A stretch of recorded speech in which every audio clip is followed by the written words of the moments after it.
เย็นบ่เย็นบ่แล้วคนเลือกจะพีก่อนหนาวบ่วันหนาวเย็นดี มื้อหน้ามาตึมบ่มาเติม คักบ่มาแถวนี้น่ะ ครับเดี๋ยวอาจารย์ท่านเราเฮียน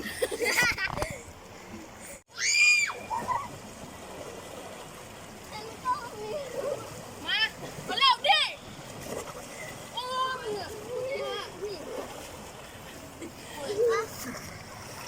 มาเลยเด้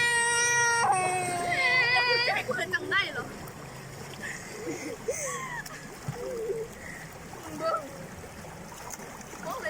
โอ้ยเดี๋ยว